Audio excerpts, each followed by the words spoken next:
In this video, I will just talk about our experience with Stage 1 ePortfolio building. This was our first and only experience going through this process with Stage 1 students.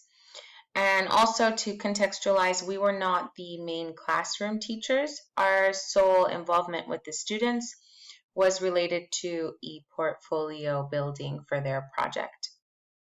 So, despite it being our first experience doing this process with Stage 1 students, we did get some great takeaways that will hopefully benefit us and help guide our decisions in doing this in the future with Stage 1 students. Firstly, we noticed that students in Stage 1 have equivalent levels of digital literacy and English language proficiency.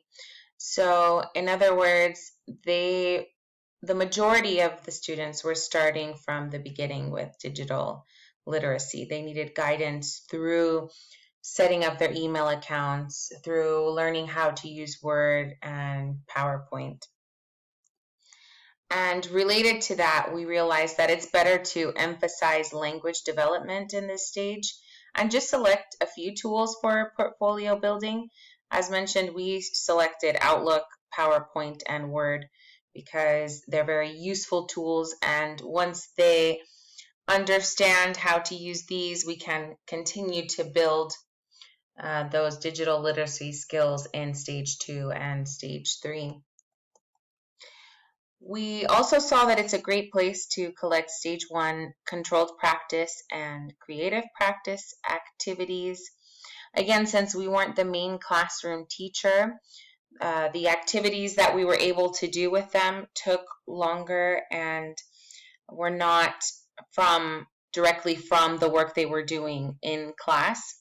So if you are doing the ePortfolio process with Stage 1 students, hopefully you are the main classroom teacher, and all of the practice that you give them to support the language objectives can most certainly go in their ePortfolio.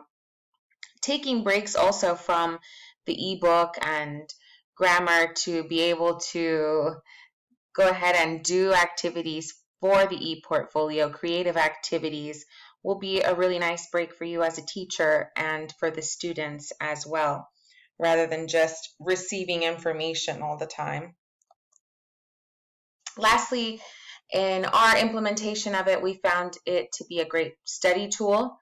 Again, because our time was limited with the students, we made it a place where they put the very critical, essential information in preparation for their assessment. So I will show you some examples of what that looks like for us.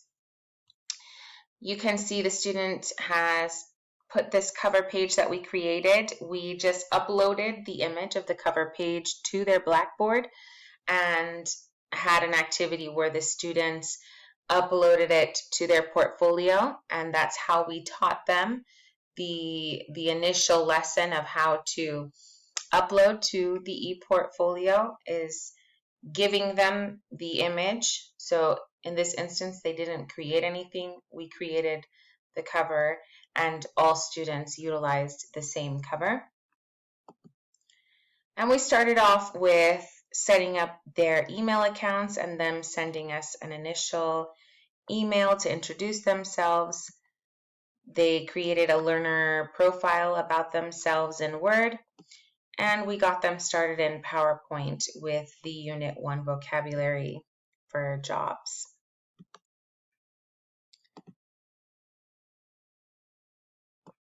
In Unit 2, they also completed an activity in Word, utilizing the vocabulary and the grammar points, which I believe are verb to be, nationalities, countries.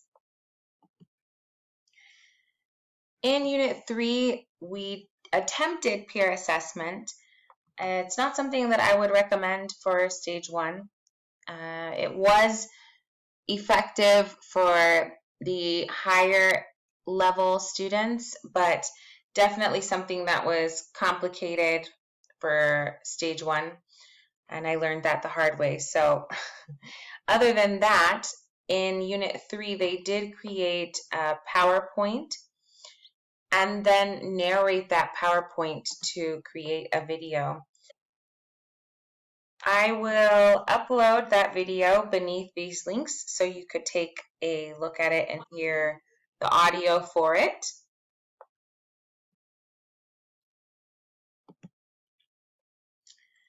So another feature of the portfolio is that students can customize the color, which is also nice. It adds some personalization to it.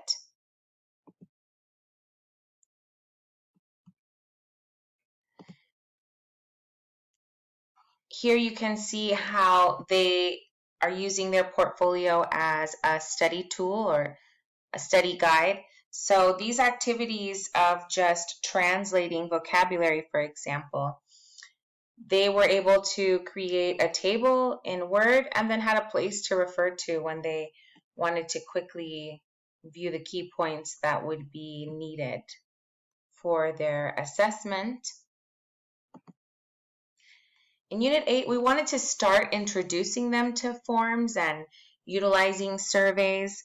So in stage 2 and 3, we had the students actually make surveys. In this case, we made the students complete the survey, but the actual making of the survey, we did that part for them. We provided them with the data and allowed them to use it to make this PowerPoint, but the data collected represented the whole class. And we like to end all of the portfolios with a reflection and have the students think about what they gained, what they learned from the ePortfolio building experience.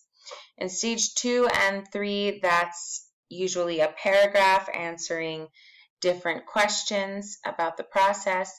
But for stage 1 students, we found this to be an easy and creative way for the students to give a feedback about the process for themselves and reflect on it without stressing about writing a full paragraph. So there were some creative ways to give feedback for stage 1 students. So since we have only done this one time with students and we have not had that much experience with stage 1 in the recent years, we are looking forward to hearing about your ideas and what kind of activities you do with your stage 1 students for this ePortfolio building process. Please don't hesitate to share them with us, and good luck.